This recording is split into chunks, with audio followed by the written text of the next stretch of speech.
Welcome back to the continuing coverage of the Ontario Men's Curling Championships. We are in Cornwall at the Cornwall Civic Complex for this 93rd edition of the championships. Obviously, in our game just finished off, it was Jason Kem defeating Mark Keane by the score of 10-1.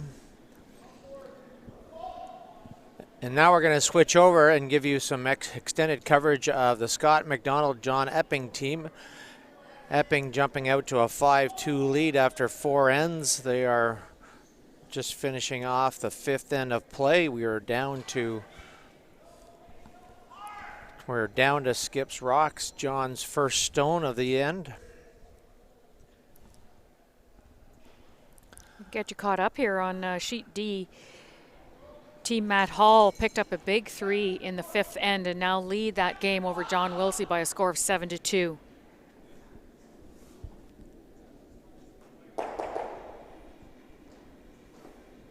John Epping clearing the house there.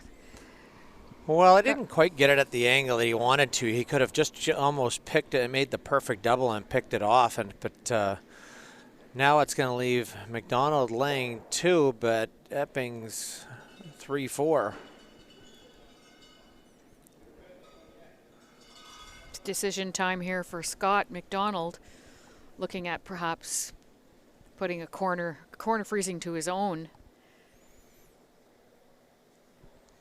to eliminate maybe possibly the triple here. Well, even if he can tap it a foot, tap it 2 feet right in the nose, it could make life extremely difficult for John Epping. John may try to get out of this end with only giving up a steal of 1. I think that would be an acceptable loss at this point for Team Epping. They just don't want to give up a steal of 2 or more. Yeah, they've had, pretty good control of this game and scoring a 3 and a 2 and only giving up singles when they didn't have the hammer, so.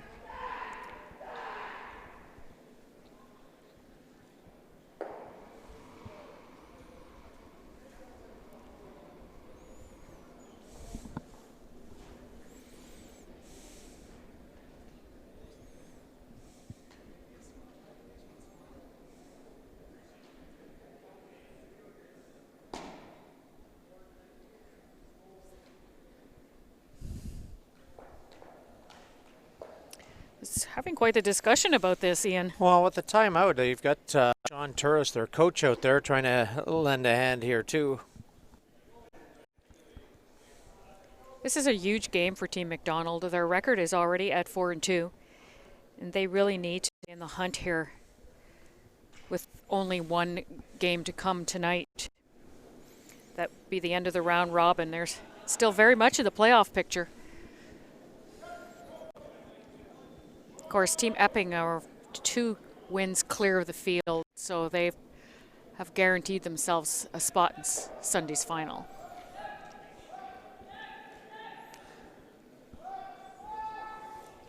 See, if they put it where they're tapping right now, I think John just hits the side one, tries to nose it, and if he gives up a steal of 1, that's fine. If he hits and rolls, 6 or 8 inches, he's going to get a single point. I think it's more important if they tap this just a tiny bit across the face and left it there. If John tried to hit it, may jam on the back one. If John rolled off, then they end up stealing 2 or more. But by just throwing it up here, I think it gives John a relatively easy nose hit. Mind you, we haven't seen this sheet, so we don't know all the particulars. It's almost like he's conceding that he's going to leave Epping a chance for a single. What he doesn't want is that for them to get a multiple. Scott McDonald, the 2019 Ontario Men's Provincial Champion, throwing his final stone of this 5th end of play.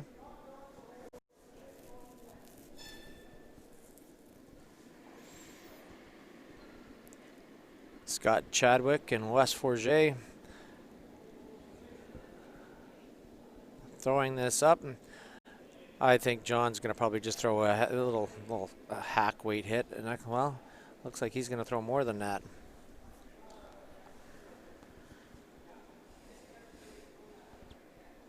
Try to nose this stone on the back edge of the forefoot and try to roll to the button. He just has to roll like a flop a foot.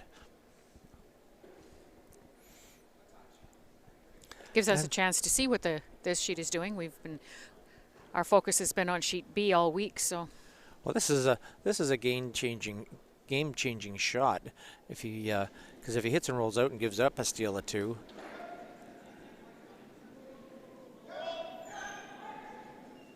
If he ever wrecked on that top one that McDonald just put there.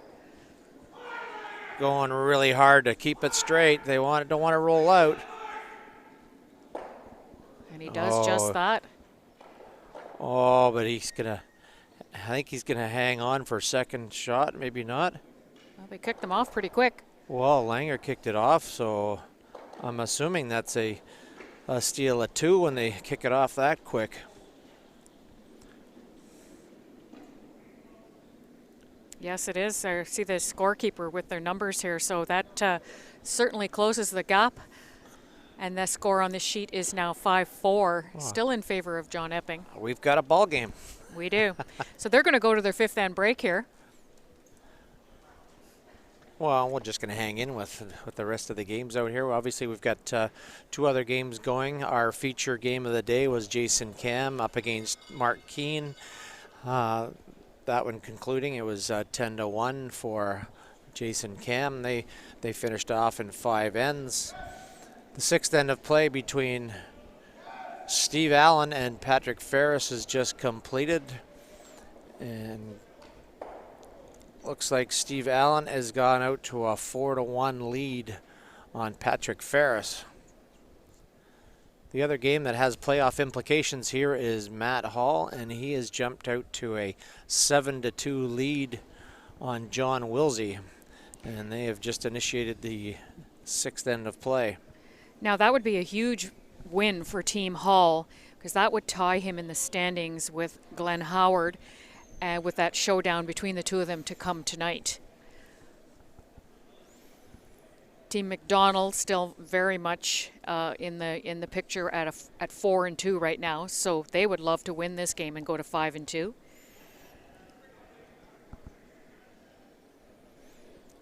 The 3 losses, if that happens, the 3-loss teams are, I guess, are still in it. I mean, well, Wilsey's one of them, and if he loses to Matt Hall, then he drops to 4.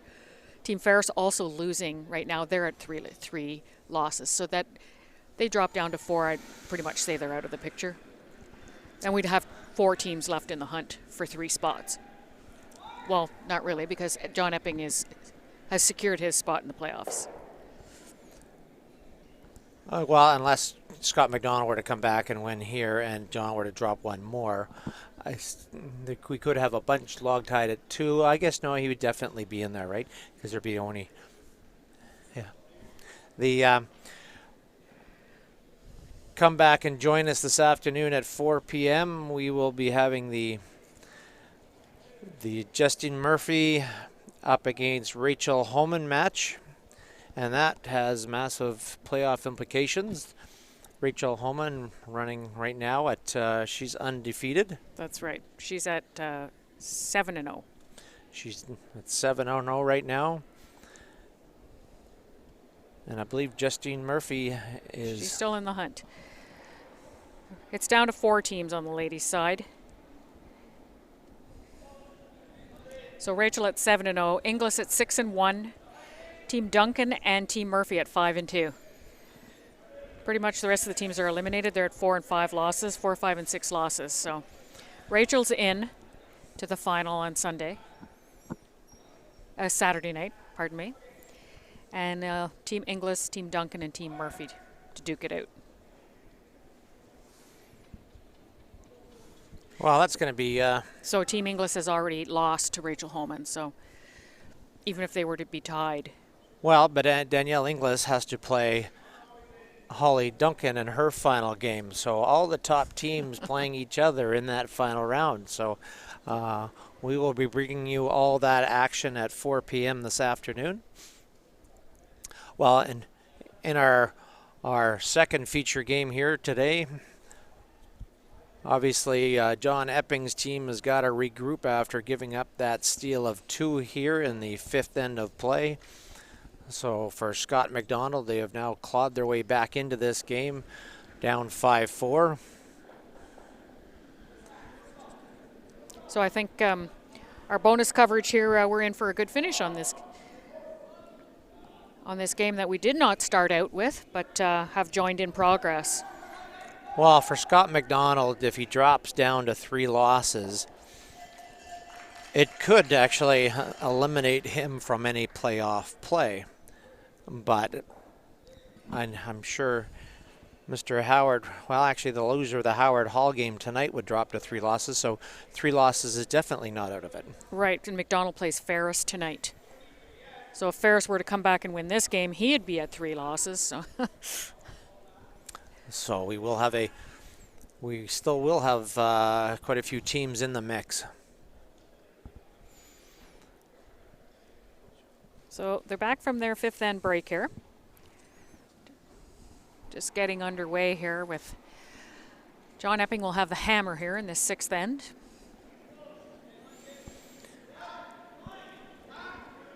Scott Chadwick making his 5th provincial appearance, obviously at the Briar last year.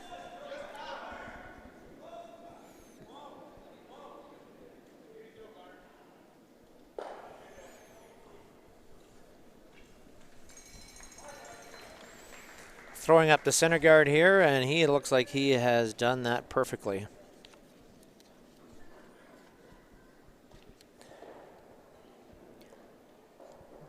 John asking for Brent Lang to draw around that halfway center guard.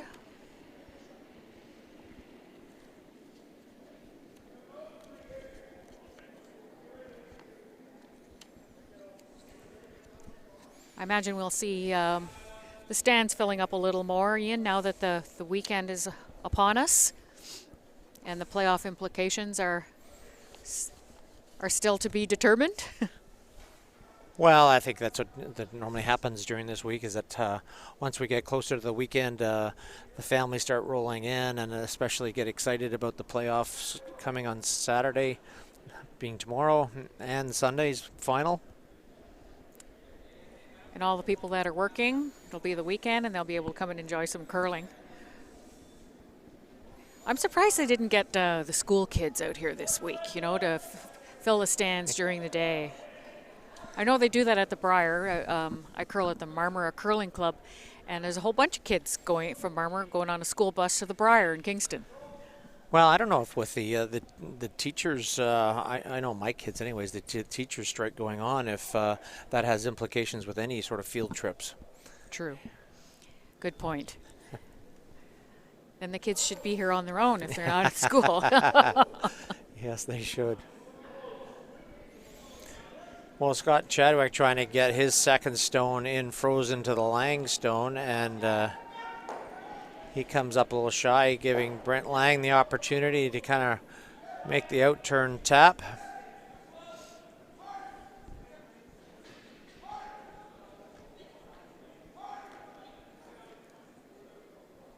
Matt Cam going hard on this. Good looking shot coming. Just a little tap here. Taps it right past. It's a great shot. Well, that's a perfect shot by Brent Lang.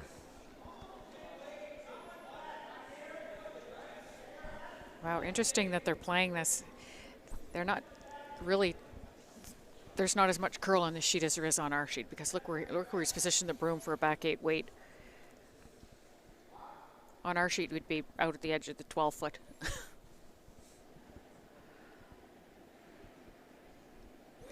It's perhaps why the teams are so challenged when they come to our sheet. Yes. Wes Forget, the Kingston native, born in Bowmanville. Going to try to make this tap. Well, he's by the guard, and he taps the Epping stone that was in the top of the 4 foot, but he doesn't remove it completely from play. Not really sure if it's out counting that yellow stone at the back 12. Well, this is kind of interesting because, you know, for John, he's just come off the end where he's given up a steal. And so, you know, do you want to play it simple here where he could actually peel the guard? But from Scott McDonald's viewpoint, if he peels the guard, he's going to say, okay, fine, you know what, I'm going to try to force you to 1 here now. Oh, he is playing the peel. And I guess for John Epping, he's just trying to make sure that he does score at least a single point.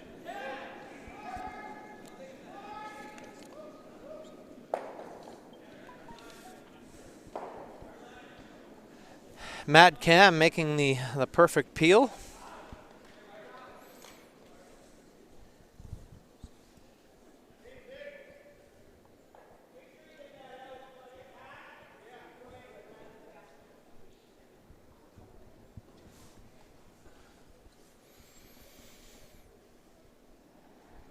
So for West Forget here, I think he is just going to replace that center guard.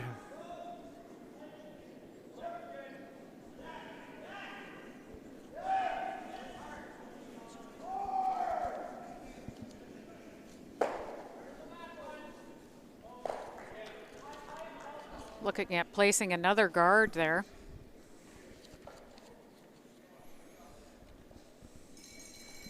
And he makes that perfectly to once again force John Epping to make a decision whether he's going to. I thought that the last guard was fairly long, and I thought John could have maneuvered around it most of the end. Yeah, they had made several shots around it, both teams. Oh dear. They angle it in, but they stuff it on one of the McDonald stones in the rings. Well, I guess there's no real change there. No. So you'll see McDonald put the guard back up. Well, but here's now, you know, that stone is now a rock higher in the rings. He puts up the guard here. You may see John at this point actually say, okay, we're getting late in the end. I'm going to make the hit and roll. I'm going to lay 3.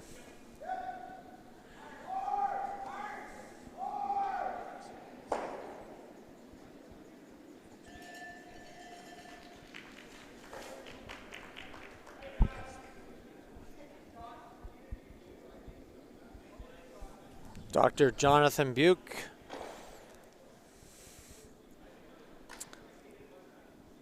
throwing the center guard back up. But he's not the only doctor in the house, is he? No. We have a Got doctor of oncology. Evan Lilly, yes. Yeah.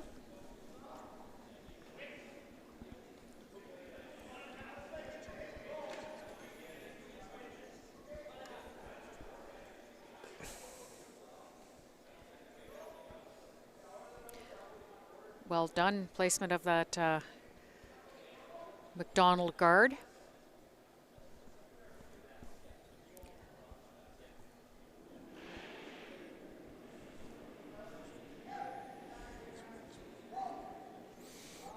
Ryan Fry trying to make the hit and roll here.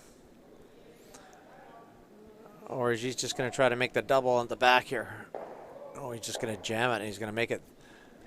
Looks like. Now we know for sure that yellow is shot over that blue at the back. Yes.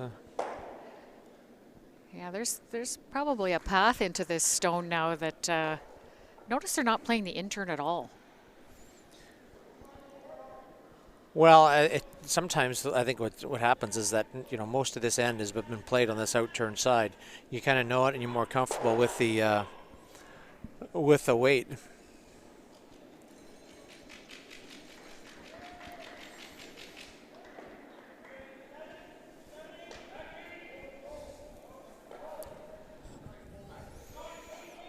Jonathan Buke here trying to make the freeze on the Epping stone at the back of the 4 foot. Line looks really good. They sweep it in. Good shot. And that's really well done.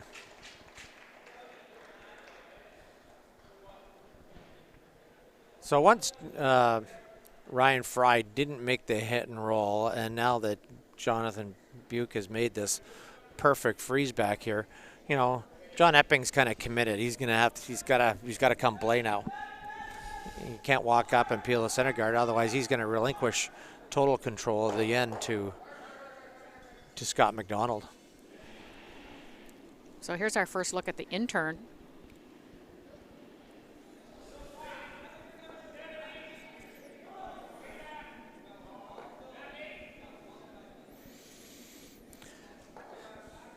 Matt Kem looking to try to carve this over here a bit, just trying to get line.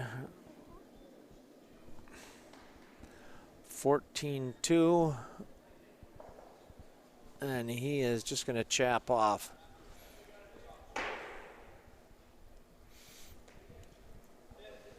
Ryan Fry won't be happy with that, because now that just gives a massive pocket for Scott McDonald to freeze into.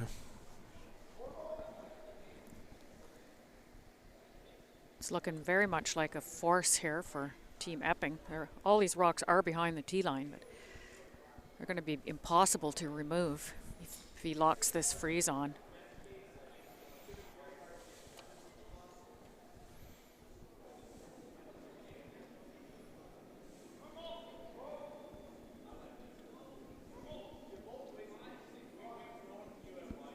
So our game on sheet D, the score is now 7-3, still in favor of Matt Hall over John Wilsey.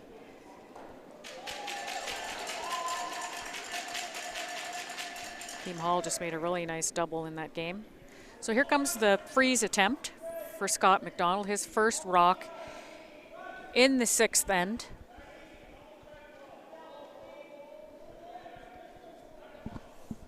Indication is that it's a little hot. Well, if he jiggles that out of the way here. Yeah, look at that. I think for John Epping, he now can actually, well, the only problem is how many the Blues are all going to go, aren't they? Well, do the yellows all go, though?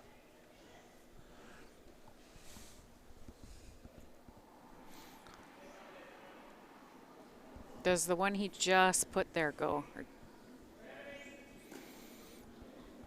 I think Depends. it Yeah. might be able to squeeze that through here. It's really tight. He's going to give it a try.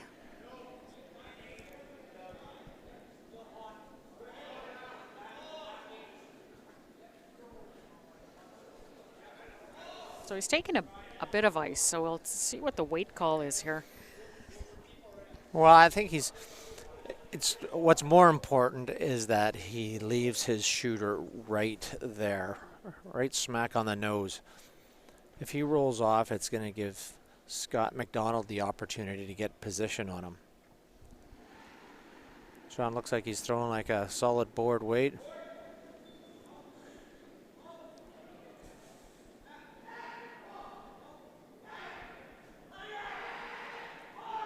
Oh dear, Wow, did that's they going lose it? towards the guard. Wow, that is unexpected. Wow, there should have been I'm surprised that there wasn't a hard clean in there, like, cause that, especially for an experienced sweeper like Brent Lang, like that, he should have been a lot closer than that. Like they shouldn't have lost that shot that way. Because now, John Epping is in deep trouble here. If he puts one in the top of the 4-foot here, Well, once again, he may give up another steal of 2 here. so judging by that ice, it looks like he's making that same kind of a draw down there. Where do you think his ideal stopping spot is here?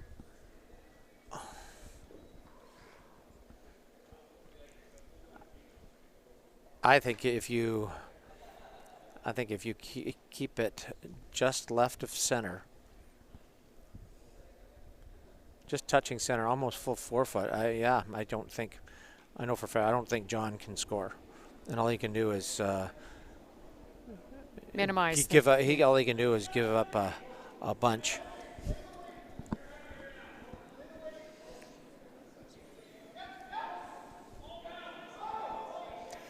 And by unticking that guard, he even took away his in-off. Yes. Well, looks like they're going right to it.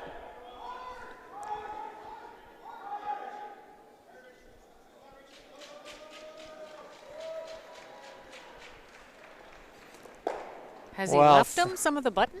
For John Epping now, he might have a little back 4, back 8 foot chap and lie to possibly get a point. I think he's looking at maybe even hammering it and seeing if he gets lots of action and lots of rocks moving. That's his other alternative, but all the yellows are in front of his. Well, yeah, but I think some of the angles might actually work in his favor for John. But he would absolutely have to hammer this right on the nose and not move. Like, I'm surprised it's either a heater right in the middle of the rock for an outturn for John, or he's playing back 8-8 and he's just trying to chisel the top rock over and stay on the button for shot stone. Since this isn't our regular feature sheet, we apologize for the angled cameras, but that is the best we can do for you. The quality of our imagery is outstanding, thanks to all our people at Title Sports Live.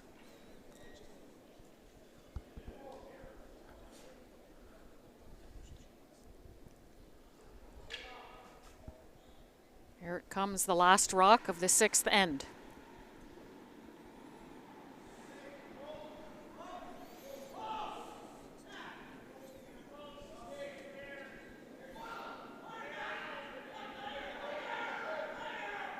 Really close, really close. Does he have it? Oh, what a great shot by John Epping. I'm not positive, but I think they got one. Not really sure here. Well, by their reactions, it sure looked that way. Yeah, and Team McDonald are not getting ready to throw, so I'd say that's an indication that John Epping did score there. I guess Scott McDonald's last rock just overcurled there. You mentioned that perhaps his best position would have been to stay something closer to the center line, and he looks like he overcurled the center line, leaving John Epping that chance to get in there. But he made a brilliant shot.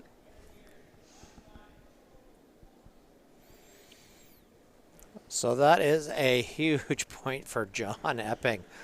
He will lead this game 6-4 after 6 ends of play.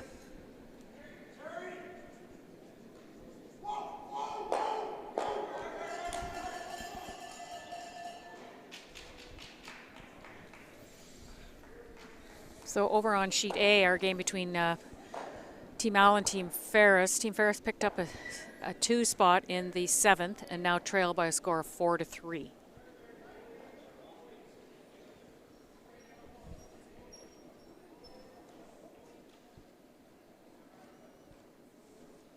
So the first Epping stone slips to the back 4.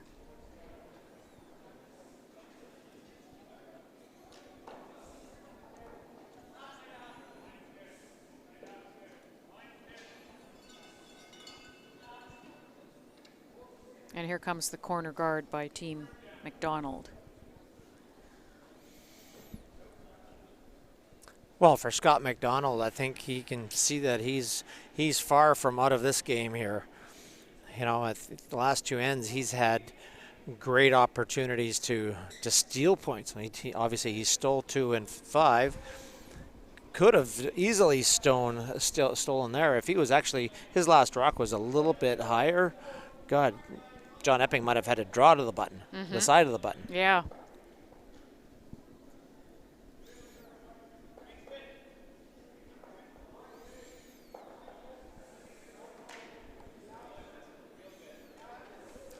So a steal of 1 by Team Wilsey in the 7th end of that game with Matt Hall. And the score there is now 7-4 and still in favor of Matt Hall.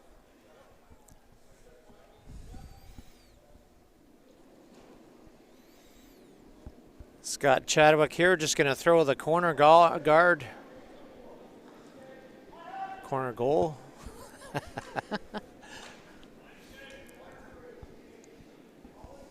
Spent too much time in hockey rinks, I think. Yeah.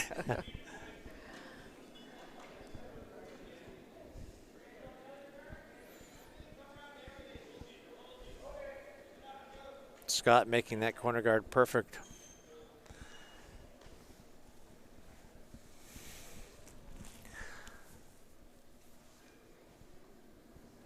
So in all these variations of the 5-rock rule, we've been seeing teams actually kind of vary the positions of stones in their rings when they're up 2 or up 3 points. You know, the starting 4 stones seem to be kind of very similar. It's usually put it on the top of the forefoot and then the next stone in front of it. In this case, Brent Lang slipped to the back 4. He still threw the top one. We've got the 2 corner guards. And now it's like, okay, do we try to cut off his corner?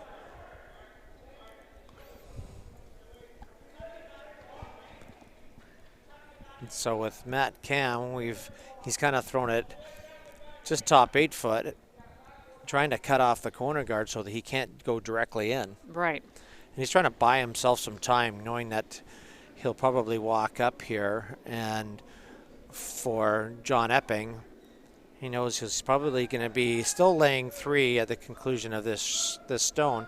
He can walk up and hopefully peel the guards. Yeah, and Wes is being asked to tap this stone back.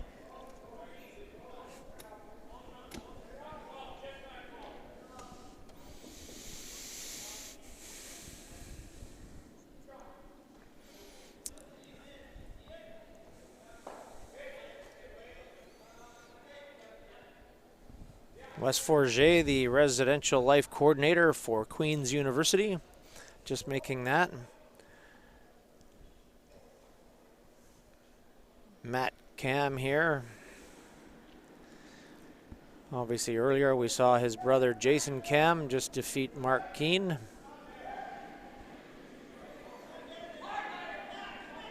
This one's really curling. Uh-oh. Oh. Oh, little lucky there.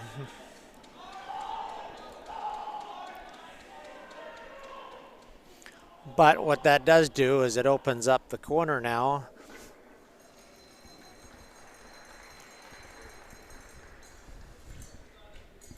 For Wes Forget to make the perfect freeze. Yeah, if he manages to stay on the top corner of that, he'll be shot, buried. Well, he'll be shot over that blue stone.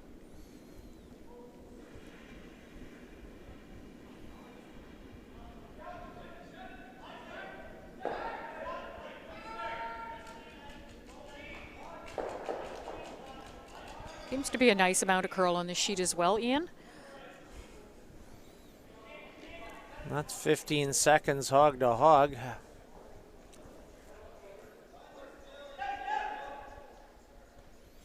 He gets good angle on that. Well, he kind of gets it in there. I still think that John can see all of this and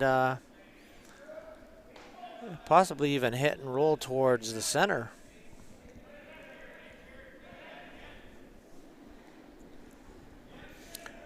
Ryan Fry, 41-year-old, born in Winnipeg, now making Toronto his home.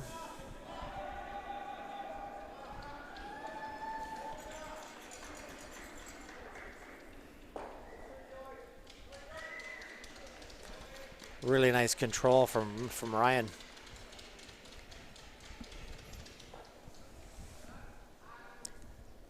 So hack, weight, hit and roll coming up here for Dr. Buke.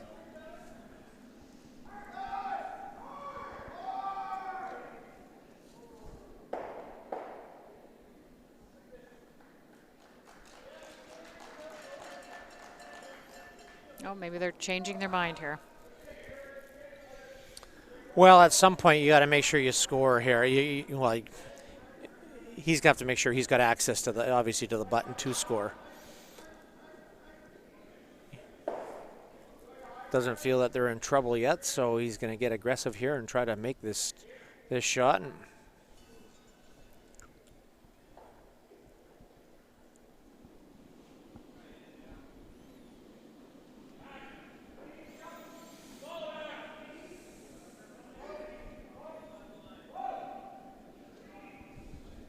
They're going after the one in the middle. He's actually wide. He's looking for a break here. Oh my. Well, he does push one of those Epping stones behind the tee line. Well, I think John Epping now will change gears and go on the offense. Thought he might throw a tight center guard.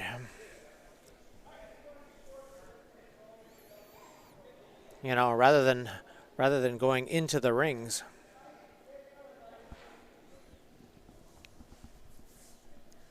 Which he has changed the call now. Obviously, this sheet is quite a bit straighter than what we are used to.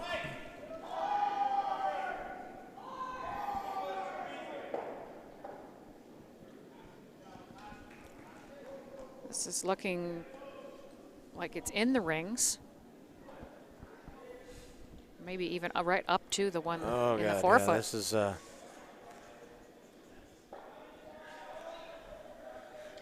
yeah, he's at least 6 feet, if not heavier, not too heavy.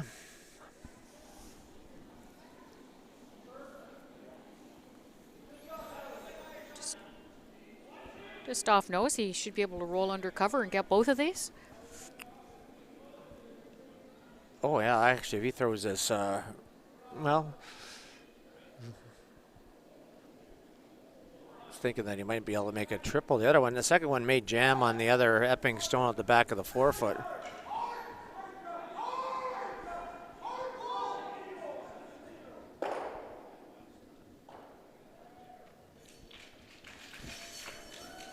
Well, that's pretty good. I think you'll just see John Epping nose this stone now.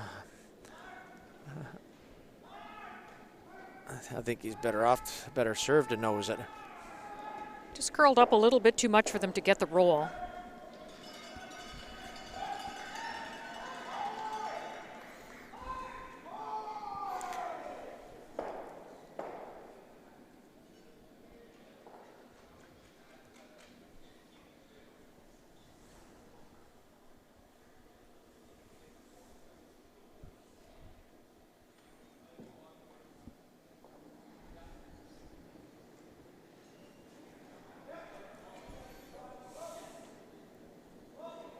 This really needs to curl up here, Ian. Looking really good. No, that's a great shot by John Epping.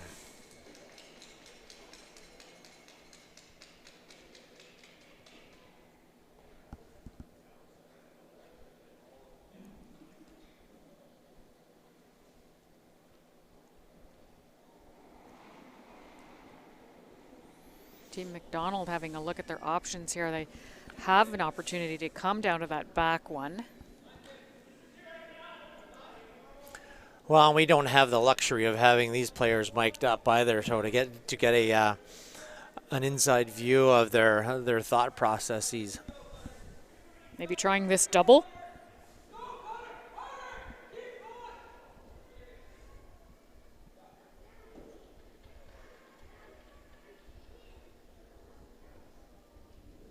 Really nosing it doesn't really help him much, does it? He would like to roll somewhere.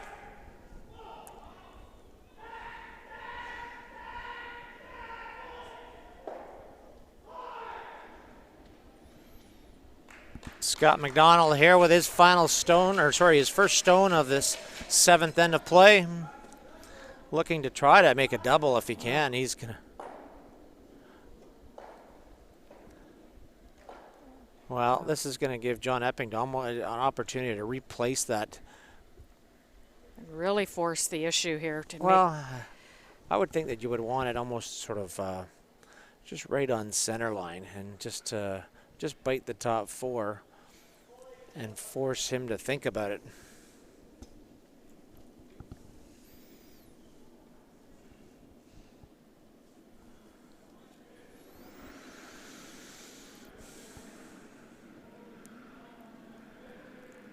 John Epping, the 36-year-old, originally from Peterborough, now making Toronto his home as well.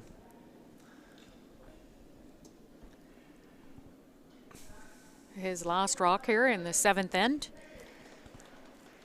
Really trying to make life difficult for Team McDonald on his last.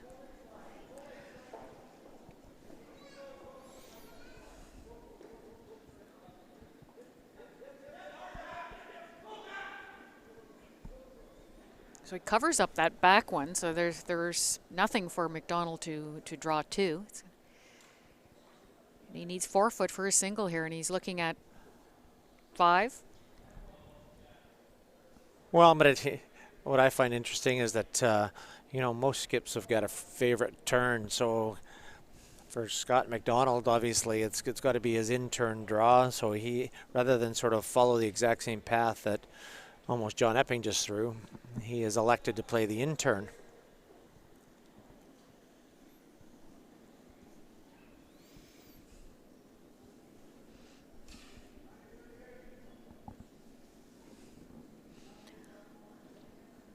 So last rock in the 7th end here. Scott McDonald looking for full 4 to score his single.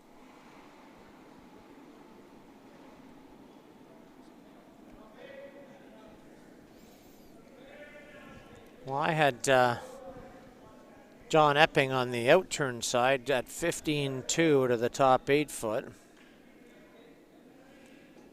He's looking pretty good here. 14-6. Should probably grind in. Well done.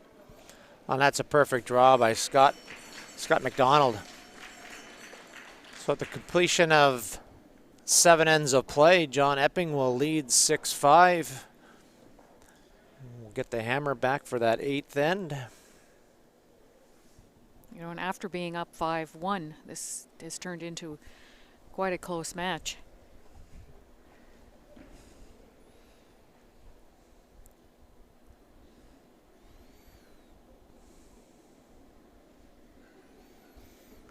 Obviously, the McDonald team would love to repeat as Ontario champions, seeing as their hometown of Kingston is hosting the Brier. Yes. That would certainly fill some seats.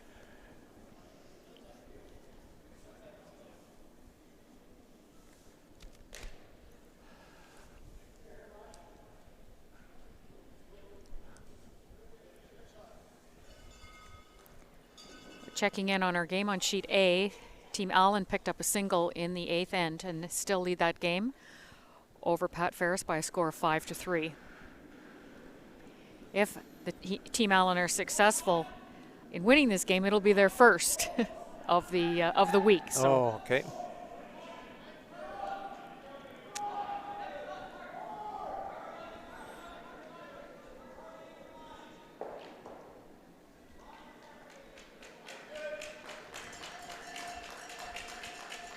Center guard, the call here for Team McDonald, and Mr. Chadwick delivers.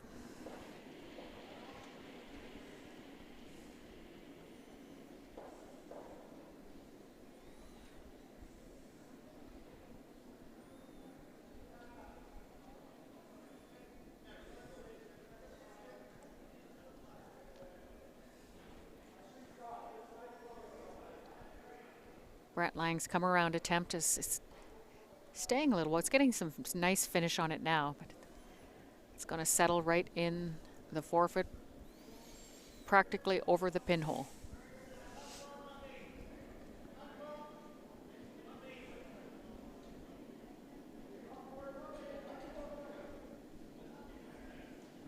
Scott Chadwick trying to get position now.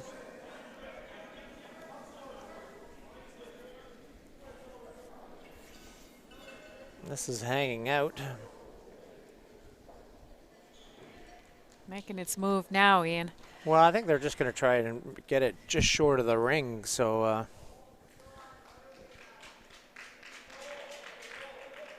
You know, this is sort of part of the, you know, for McDonald, he is sort of, they're vulnerable right now. Just the fact that, you know, they're down one, they don't have the hammer, so they have to mount some offense, so they have to take a bit of a chance here, so they go with the double center guards.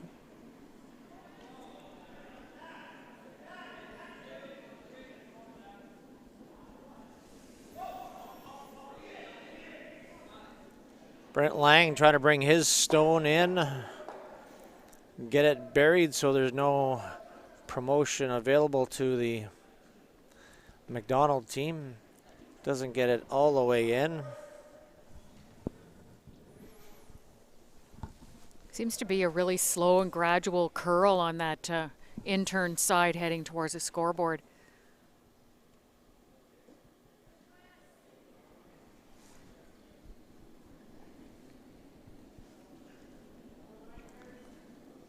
West Forget going to try and tap things back. Just try to get some rocks behind the tee line that they can freeze to, so they can either steal a point or force the Epping team to a single.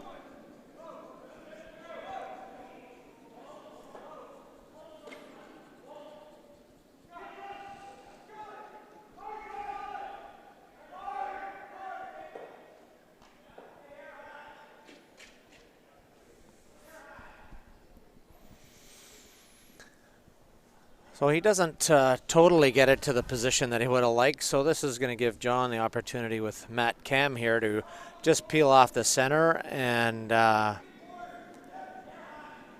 then Scott McDonald will probably try to replace the center here. It's sort of a little cat and mouse biding time until someone making their next move. Yeah, McDonald has two rocks positioned nicely there for run backs later on, but the longer he can keep this center guard up in play, I guess the more rocks Epping will have to waste to peel it off. Well, eventually McDonald will play the tap on one of his stones, try to get it into a position where they can't remove it.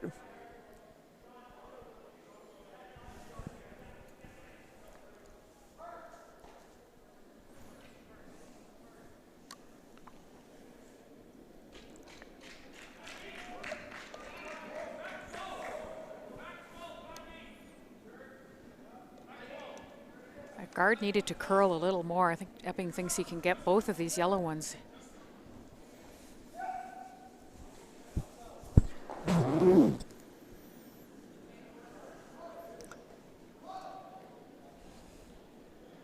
Matt Cam trying to get the... Oh, that's actually a great shot, but it does leave... Does open the door a crack. Leaves two guards in play. For Jonathan Buke, he's got a rock at the back of the button now that he can try and freeze on and get A1 position.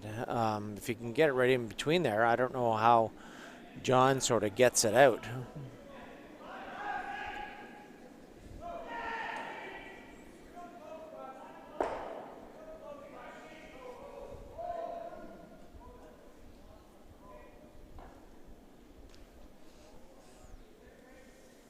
Looks like he might be a little firm.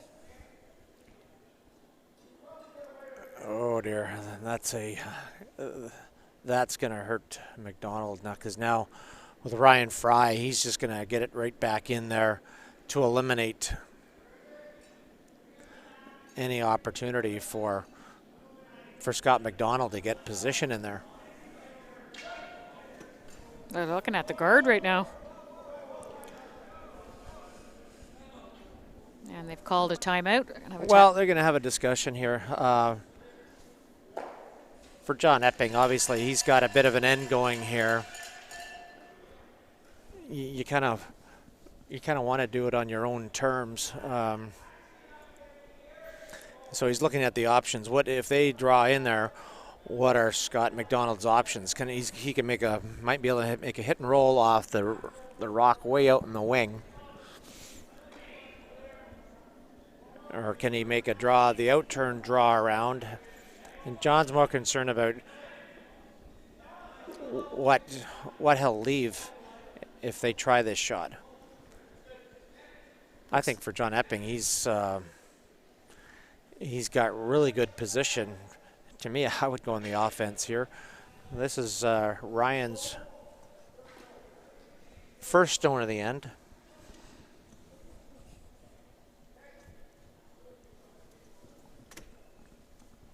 Oh. You're back to the guard. Well, the only reason I don't like this is because you essentially give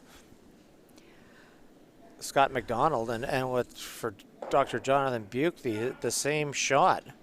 And if he gets it in there, I don't know how John gets it out.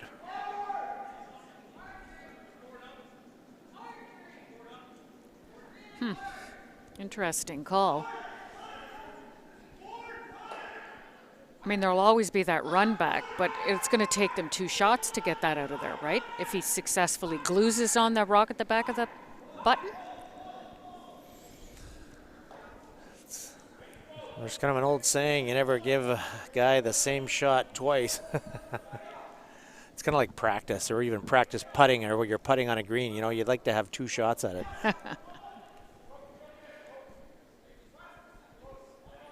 Scott Chadwick and West Forget. Oh, there you go. Oh. You made it perfect. But does it squirt out here if you run that? Well, yes, Top it blue will. guard. And I mean, I think he's hoping he can get a whole bunch of drag there too, and it may drag his back blue onto the very back stone. Both of McDonald's stones may go out, but he's got to make sure he doesn't just tick on his own.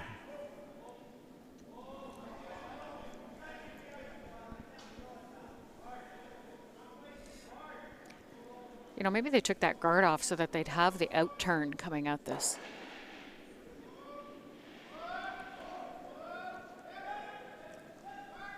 Really close, really close. Is he Matt going Cam after the going one in hard the on this. rings? He actually went after the one in the house. So he leaves 1 yellow and, well, 2 yellow in play, but gets everything moving in the forfeit except his own. Well, difficult for us to see if the top right-hand yellow is actually biting the rings. For Scott McDonald, if he runs this guard straight back and peels it off, there might be the one yellow stone at the back of the 8-foot that is actually in the rings. Yeah, I saw them take a look at it, but there's, of course, no indication. They didn't yell up to us and say, it's in. Say that, sorry?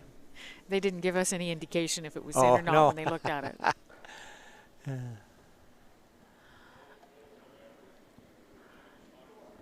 So he's drawing. I'm going to say then it's probably not in. Well, see, I don't see how he could. He has to draw to the back of the... If he ran that back and he split it off and he left his center guard still up there, I think John Epping would probably try to run the center guard back onto the other stone. If he misses, then he could split the rings and force him to a single point. By doing this, if you come down and you chap off just the littlest of bits, or if John Epping sort of gets in there and taps, releases, and stays frozen to him, you know, all of a sudden there's a three points in play for John Epping.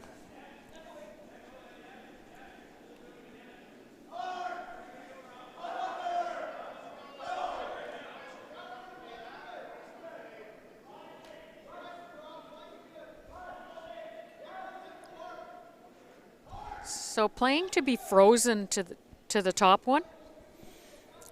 15-6.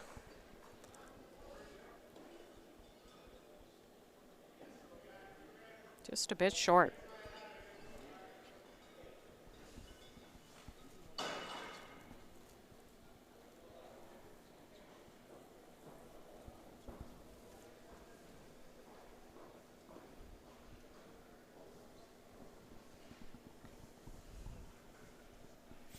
Well, for John Epping, he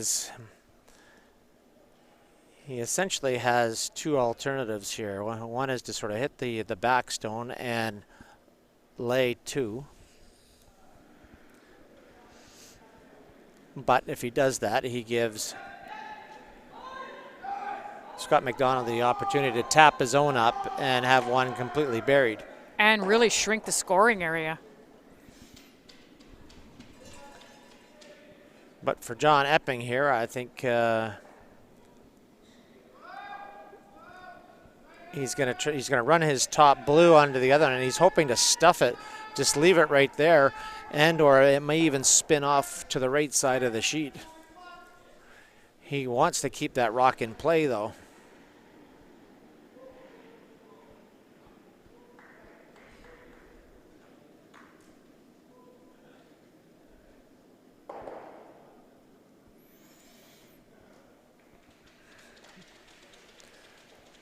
But so John Epping lays 1 and 3 with the McDonald stone second shot stone. So can he see enough of this to tap it back to sit 2? I believe he can.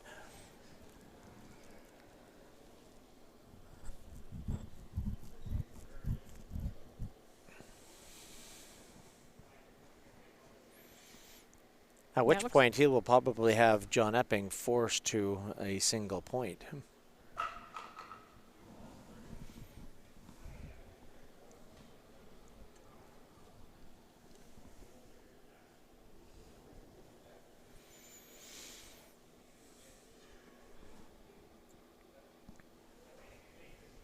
So this is Scott McDonald's last rock in the 8th end.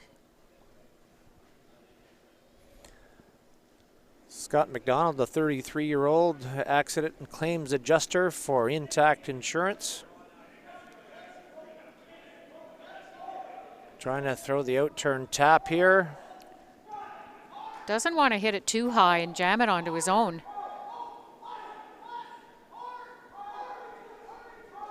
Wow, that's a really nice shot.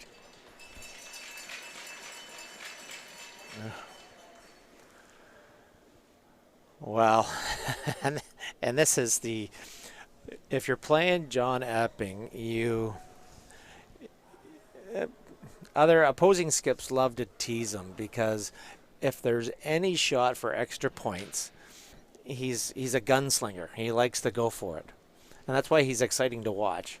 But if he's just a little bit off, like right now, he is going to try and slash these 2 yellows out and get 2 points, rather than just throwing sort of similar shot that Scott just threw and getting a single point.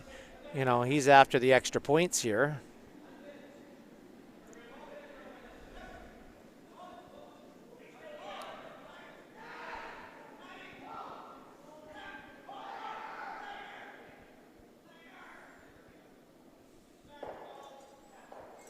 Look at this. He might even get 3 out of it. Oh, what a shot. That's definitely 2 for sure for John Epping. You're looking at the front one here. Yeah.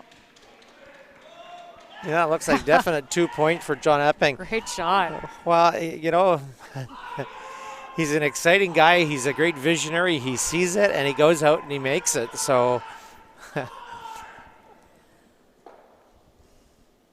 probably why John Epping is where he is today. He seems to love to capitalize on his opportunities, and you know, he executes extremely well. Yeah, he sees them and he makes them, as you just said. It's pretty awesome.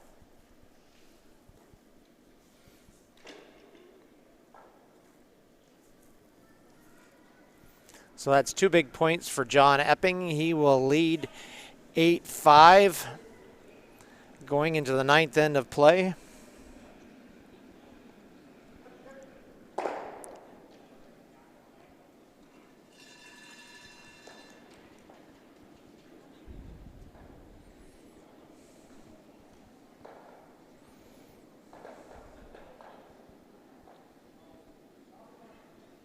So we're underway here in the 9th end.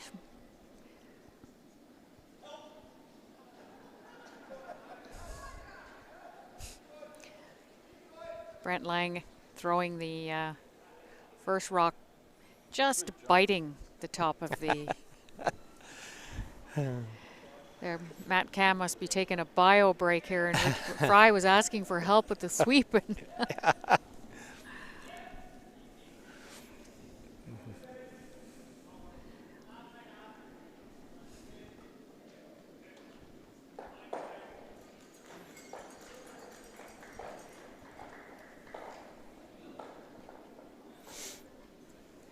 And up goes the corner.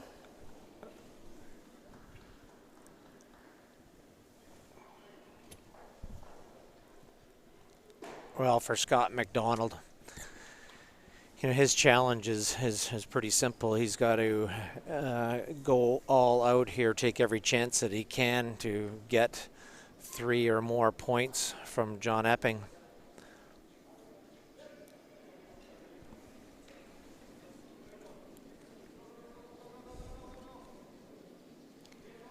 Just looking at the update on sheet A, Steve Allen steals 2. And now leads that game over Pat Ferris by a score of 7-3.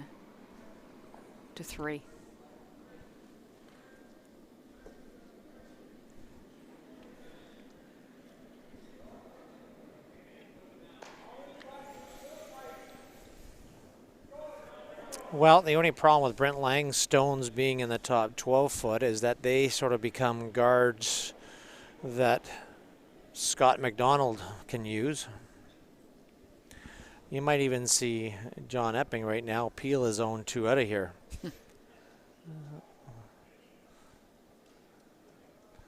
He's going to use them as guards. Well, he might regret that decision too.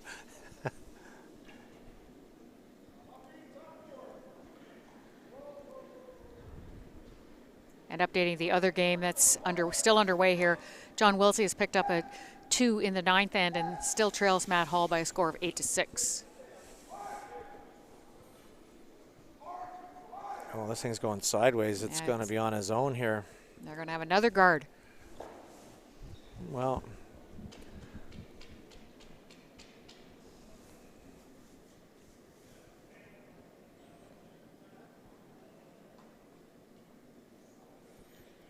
the Epping team are, they don't seem to be firing on all 8 this morning, but they're still managing to win this game.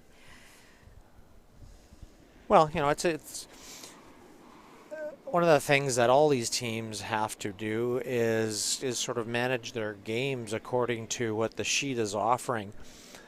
I like to use the expression, sometimes you can't make Chateaubriand out of hamburger meat, just because, if you're going to try to play a very complex, difficult style of games, but if the ice conditions aren't conducive to that style of game, you're just going to get slaughtered.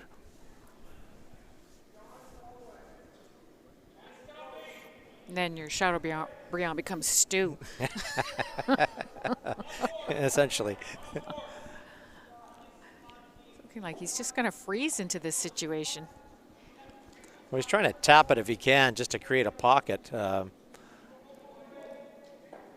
Good shot by West Forget.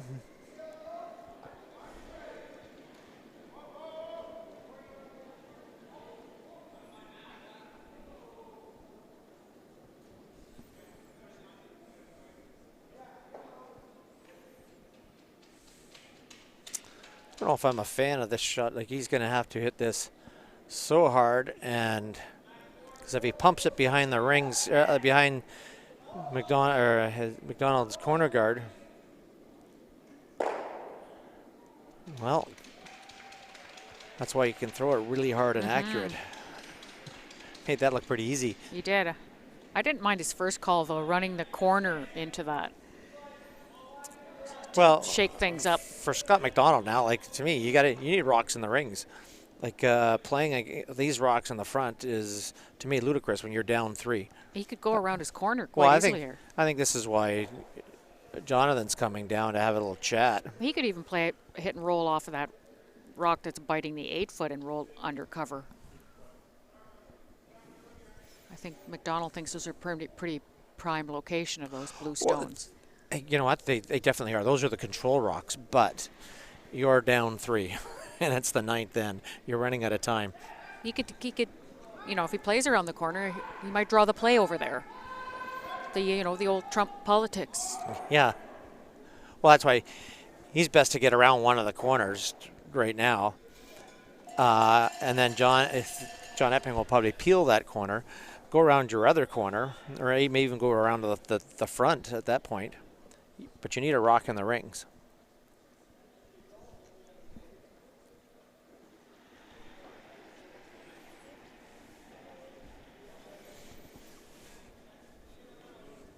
No, it looks like they convinced Scott that that's the right play here.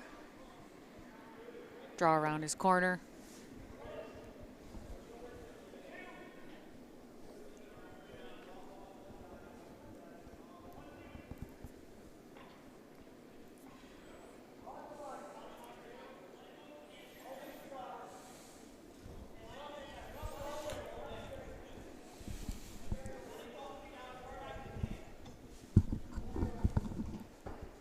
Wes Forget throwing his second stone at the end here.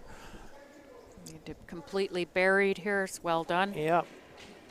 Even though it might be shot stone. I think he got shot out of it, Ian.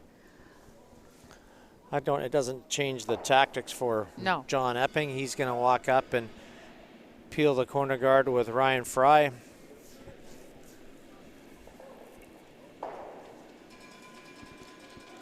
Uh-oh. Ooh.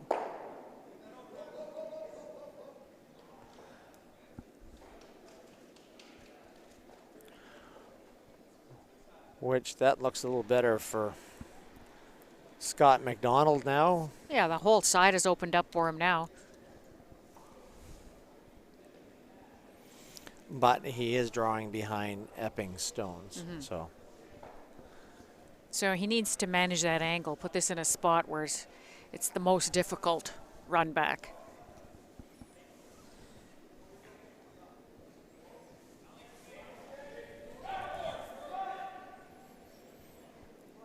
Dr. Buke looking to draw in here. That looks like it might have picked a little bit here, though. And so just the way he's cleaning up the ice, and he's obviously racking on the front.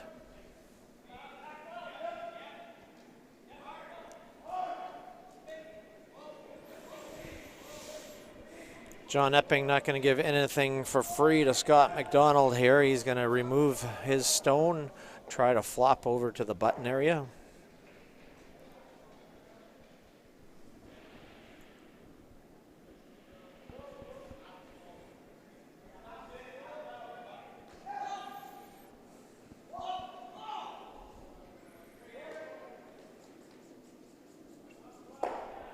Got a tiny little bit of a roll there.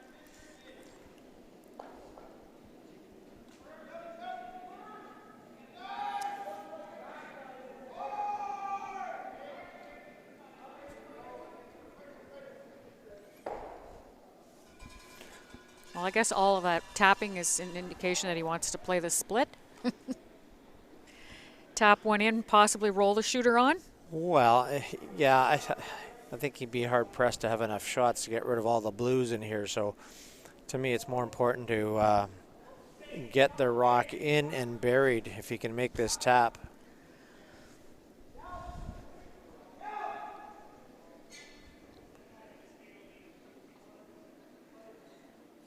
This is going to...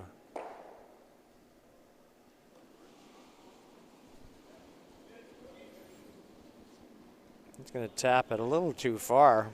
Would have liked to have hit a smaller piece of that, I guess. Well, for John Epping here, this is... his angles aren't really good. And if he noses this, he's going to... Then you'll see Scott McDonald play a little hit and flop. So I think John Epping is kind of forced to try to draw and freeze down to this stone to basically negate it, so it will not count.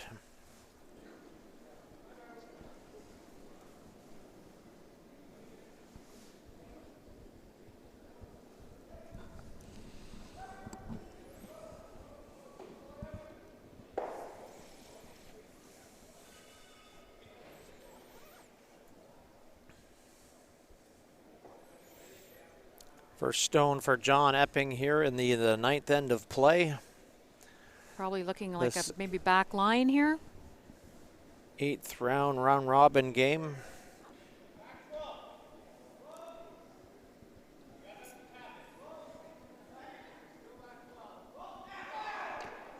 Oh, this just picked too. Oh, look at that go. Oh, it's coming back.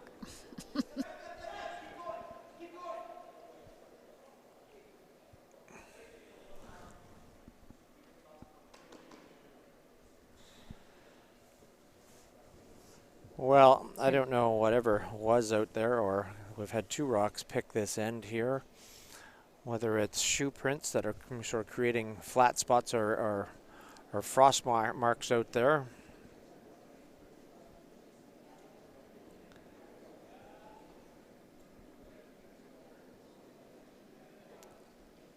So unfortunately for John Epping here, if Scott McDonald makes a tap, he could be laying, well, 1 buried, but may have the option or opportunity to pick up 3 points.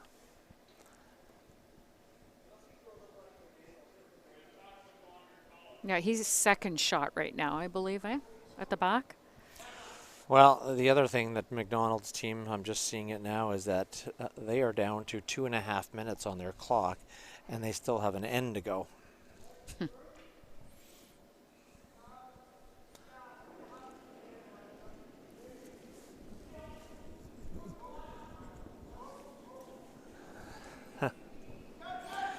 And the Epping team is down to 3:45.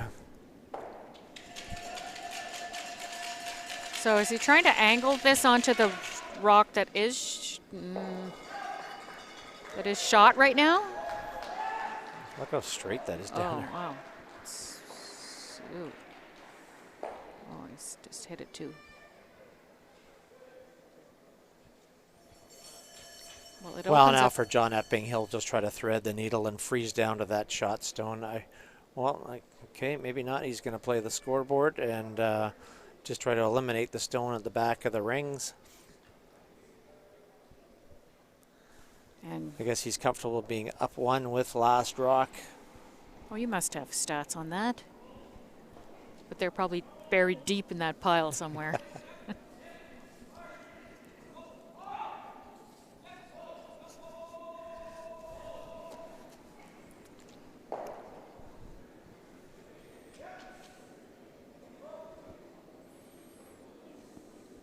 Not wasting any time making this shot.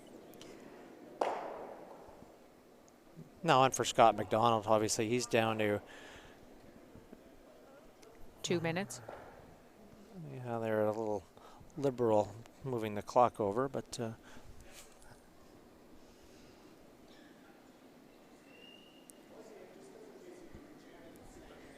So needing full 8 for his second point here.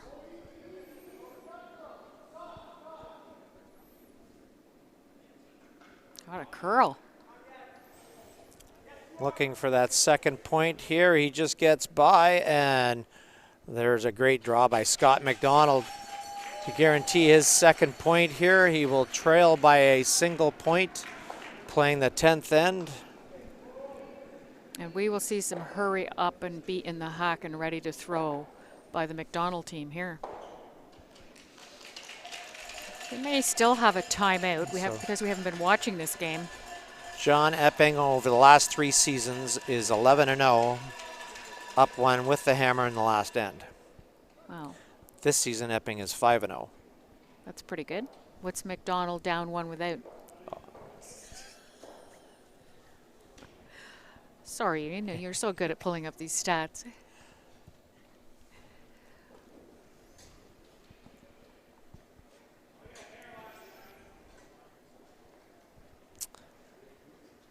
Sorry, I've got nothing on McDonald. Can't help you. He'll just have to create a stat here. So 10th end of play. So the game is over on sheet A. Final score 7-3 in favor of Team Allen, so he gets into the W column. But he does impact Ferris's chances at making the playoffs here. That slips Ferris to his 4th loss. Over on sheet D, Team Hall have defeated Team Wilsey. So that ties him now with Glenn Howard. They have the same record and they play each other tonight.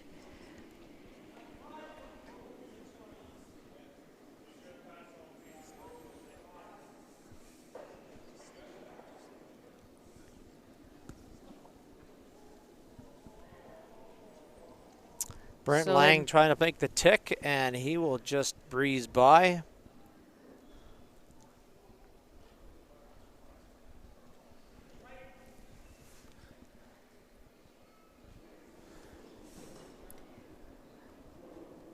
So by virtue of that loss, Team Wilsey also drops to 4 losses. So they're, depending on the outcome of McDonald this game, with McDonald can drop, well, if he loses, will drop to 3. Howard or Hall is going to have 3 losses because they play each other tonight. So there's still possibilities here, Ian. Your 4-loss people are out now.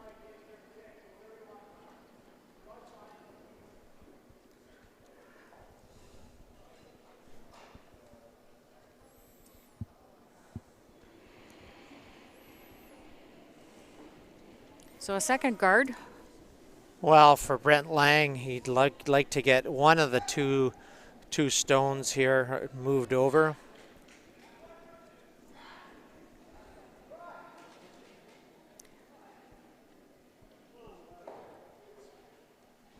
Misses the top one and promotes the other one into the around the tee line. Rolls for a corner. And here comes another center guard. Well, so you really have to ask yourself, I'm surprised he's not trying to put this one directly in line with his in behind it, or maybe that is where he's going. Yeah, I think so. That's where the other one was, yeah. This doesn't have the same line at all, though.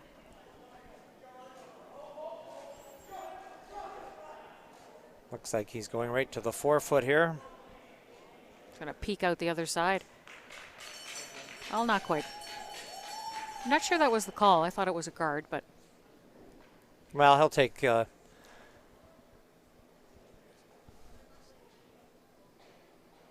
he's just going to take the one peel here. If he can get the other yellow stone in the side of the rings here, that'd be perfect for him. Oh, that's a perfect shot. Well done by Matt Cam.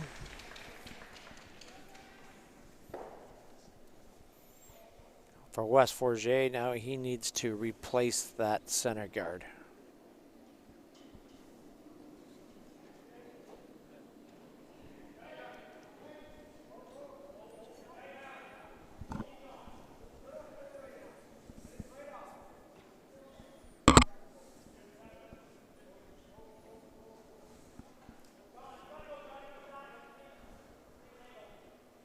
so another center guard coming up here.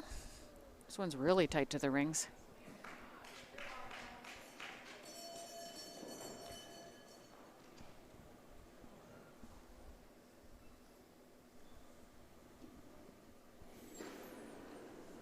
West goes a little deep here, giving Matt Cam the chance to make the double. Is he giving a good run? He looks really close. Oh, that's a huge shot there. That could be a game winner for Matt Cam.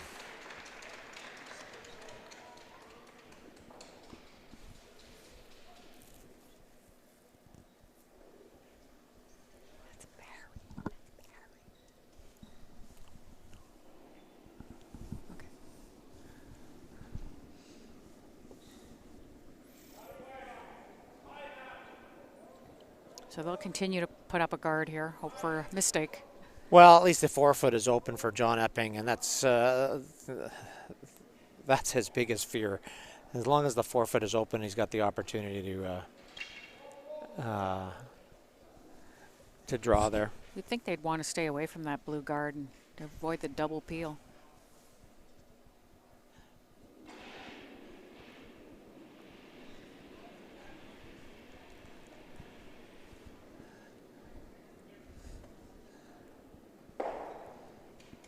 Ryan Fry makes the perfect peel. At some point here we will probably see Scott McDonald go behind the Epping corner guard. Yeah, and he can get a piece of the 4-foot when he does do that. Well, at the end of the day, he'd love to lay 2 when John comes to throw his last rock. Right.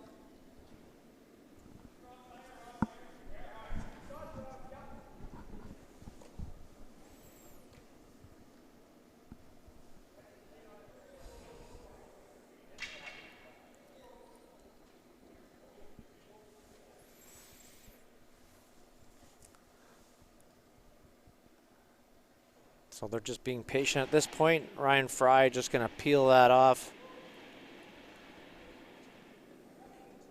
I think we'll see Scott McDonald try to draw in behind here now.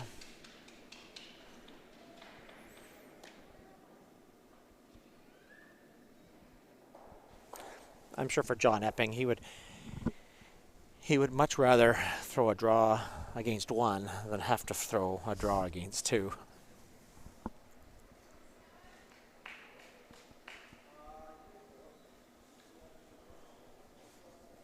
So first of the skips rocks here in the 10th end. There's still a guard in play. There's still somewhere to hide. We will be back here at 4 p.m. for the Justin Murphy versus Rachel Homan game.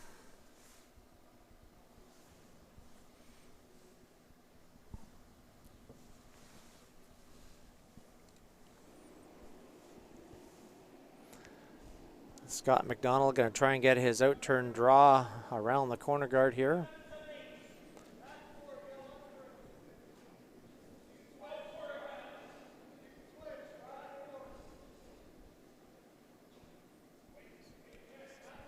Trying to carve it in there, Ian. 1475 hog to hog. His weight looks really good.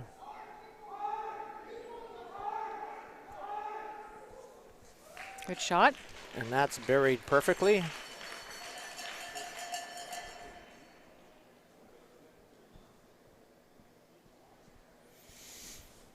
John Epping going to go after this with just backline to hack weight.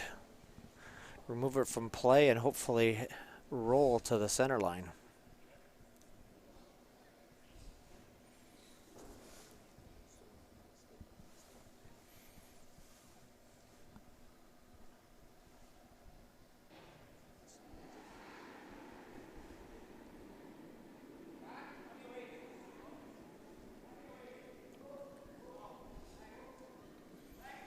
This is going to have to curl.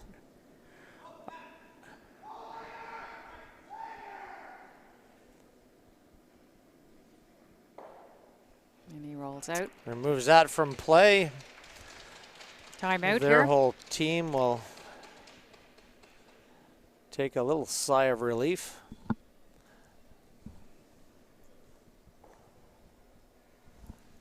So they've taken a timeout, but I don't really think I think their options are to put it back where it was, right? Maybe Well, maybe they've not played- as deep. McDonald team has played quickly this end because I think they've played in Yeah, they've 43 seconds left on their clock. yeah. So they've got they've played in just over a minute. So why do you need 4 minutes per end then? Imagine if you played at that pace for the whole game. Yes. So he just threw this shot, so he's probably looking to put it more on the tee line now, but still buried.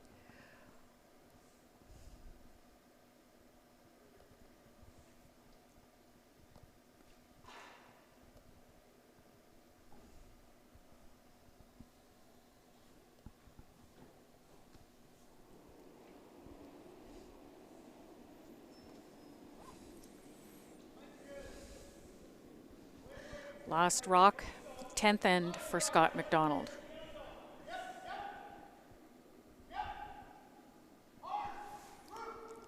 Looking to get this buried again, preferably on the tee line this time.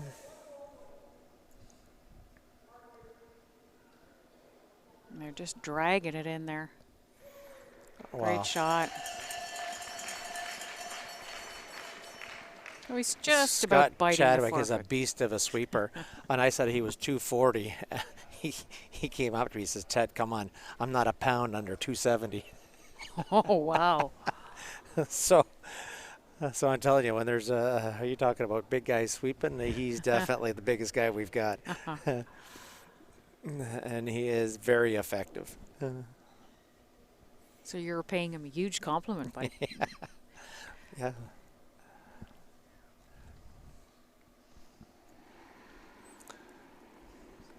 This is a draw for the win.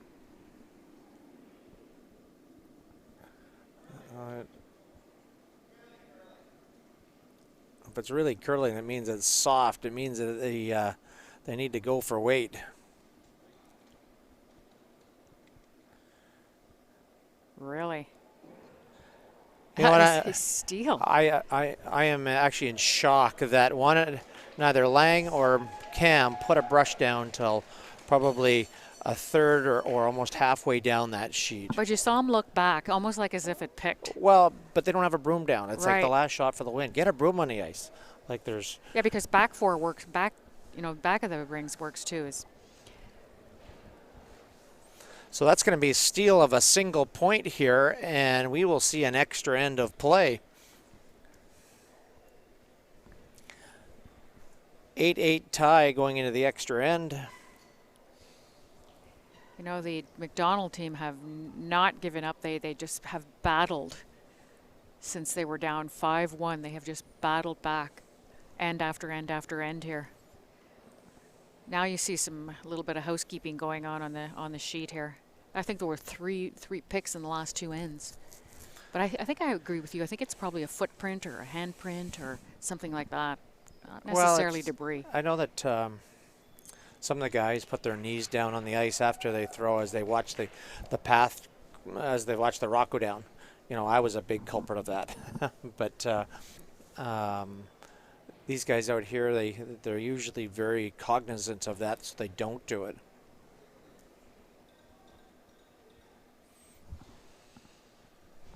So they reset the clocks here, so they don't have to worry that they only have 43 seconds to play the extra end in.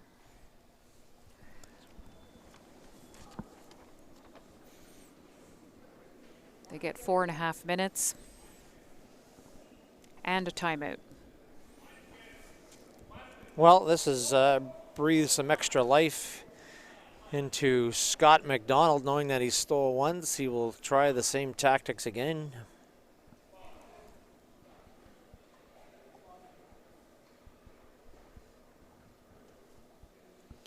Here comes the tick attempt again. Brent Lang.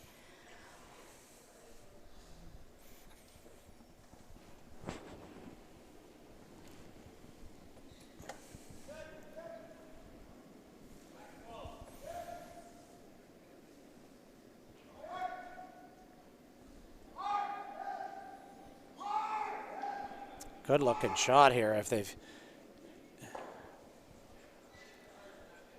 Well done. That's well done by Brent Lang.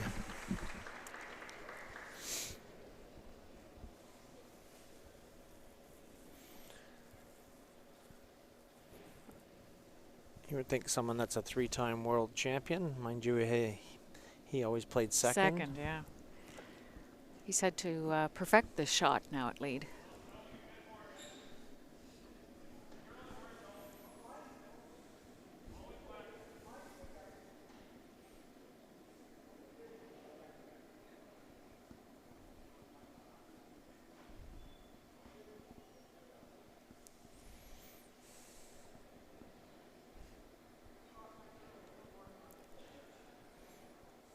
He'll be looking to make the exact same shot here again.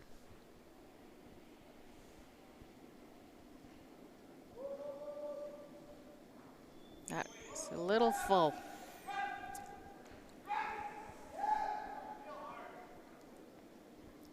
He might have rounded that one a bit because it looked like he was a little full and then it just curled right to nose. He's just really light.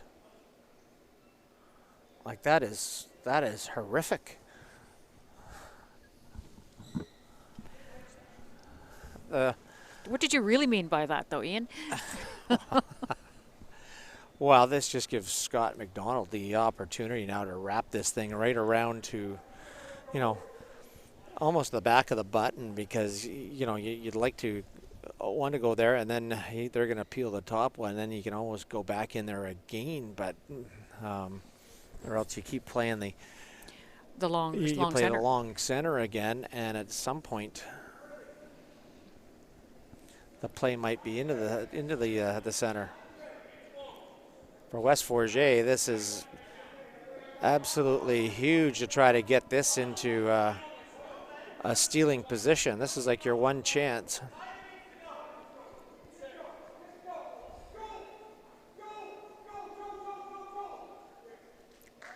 That's a pretty good spot. That's a perfect spot.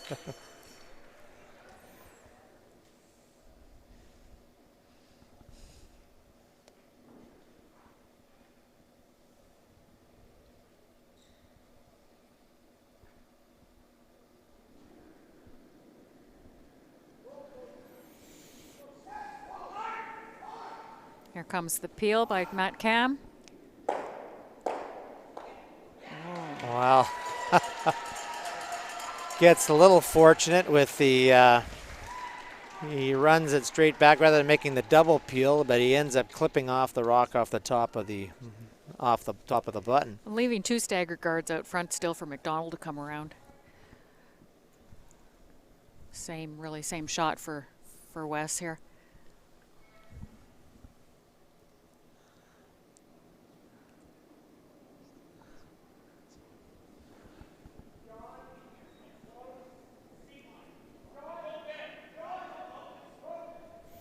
Well, for West Forget, he's got the opportunity to kind of make the exact same shot he threw the first time, put it right back on the button.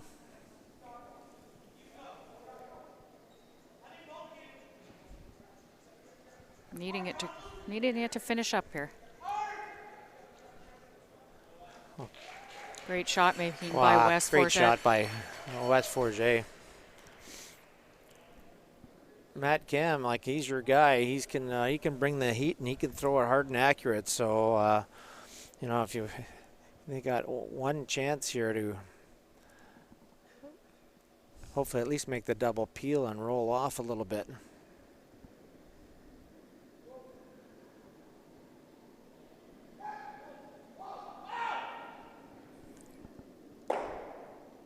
Well, he'll get the one, which is fine. Now another long center.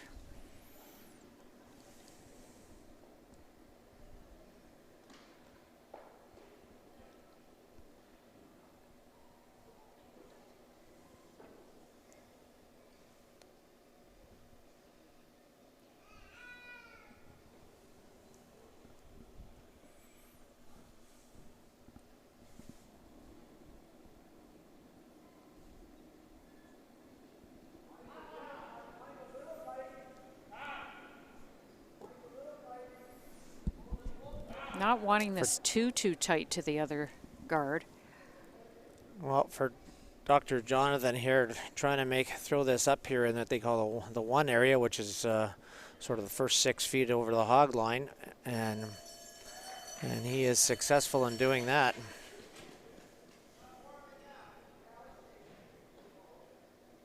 Well, they can see a piece of it, so they might go after the one in the edge of the button here.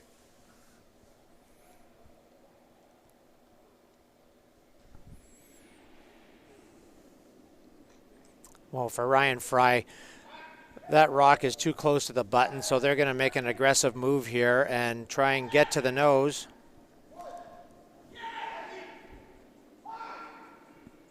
Uh-oh, they got to get by. Oh, my God, what a great shot. That could be a game winner right there. That just papered both of those guards.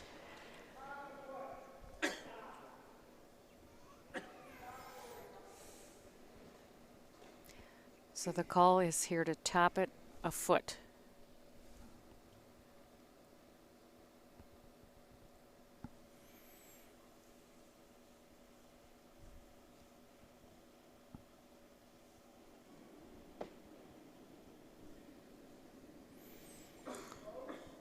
Well, the reason why he wants to just tap it a foot or two, he'd love to get it behind, just behind the button.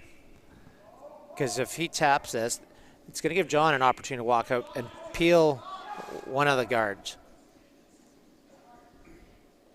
It's a bit He quiet. will feel far more secure knowing. The line was perfect on that. So now John Epping will, wow. Not peeling? Well, I would think that peeling the long guard would be the call in my book. Because his only shot right now is going to try to get buried, half buried, and on a piece of the button.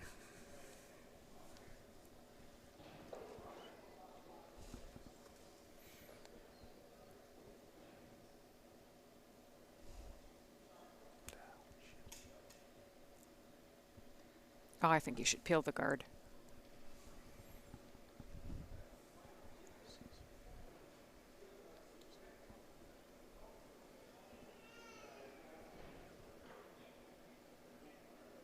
They called a timeout.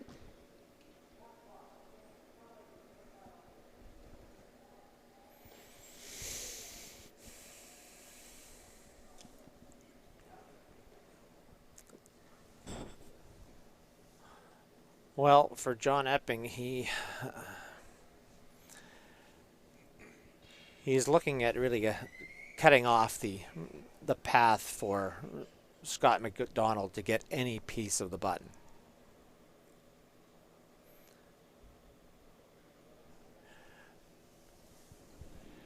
I think he'd like to be right up to his own was the indication. Well, the challenge right now is that if Ryan Fry leaves any part of this stone out, you'll probably see Scott McDonald make some form of a double or even chap and lie. I don't think he's getting by, though. He's light. So I think what's happening is that ice conditions now, I don't know, for the Epping team, don't seem to be overly conducive for the draw game. And so I just think that John does probably not want to throw a draw to the button for his last stone. So he's kind of going all in here almost to protect that stone, hoping he doesn't have to. Mm-hmm.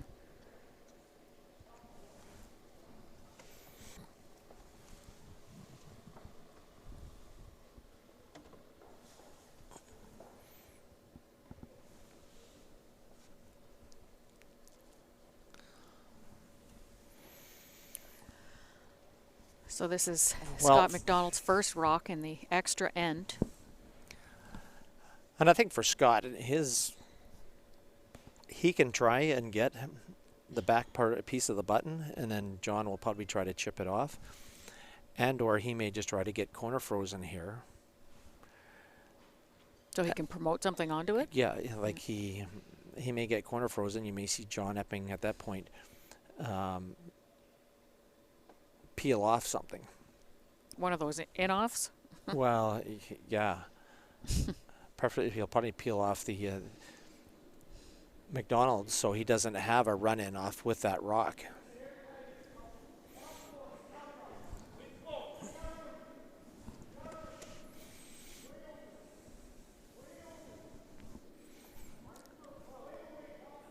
It looks a little bit hot, but this is grinding in here now. Oh, and he just rubs. Well, the only good thing for him is that it may have tapped it over a couple inches so he can get back in there the next time. Wow, his weight was pretty close. Without the rub, do you think maybe he might have gone a little too far? Oh, we'll never know, unfortunately.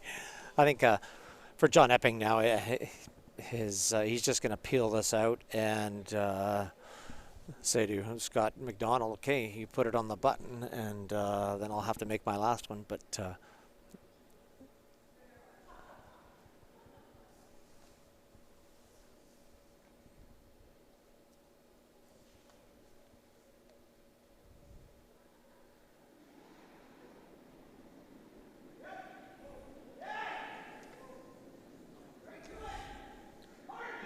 They don't seem overly concerned. Well, the sweepers don't.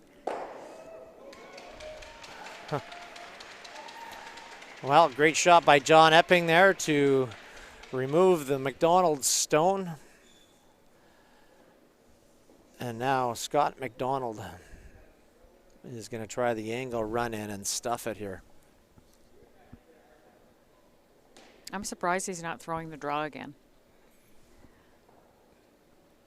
Is it because John would have an in off? He put it on the back of the button. Epping would have an in off.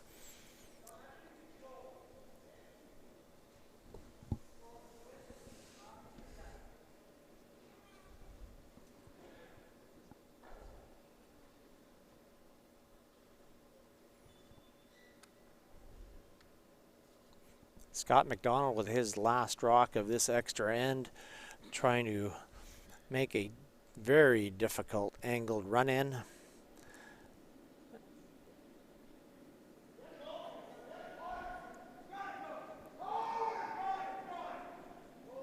Oh, looks like he softed it in. They're looking at plan B now. Oh my God, plan B, and he's close. Oh, plan C. No. That's it. Well, that's going to be 2 points for John Epping in that extra end. The final score will be 10-8, and so that's a wrap here this afternoon. We'll be right back with you at 4 p.m. for the ladies. That might be delayed a tiny little bit. We'll see. But thank you for tuning in on behalf of Curl On and Title Sports Live. We will see you soon.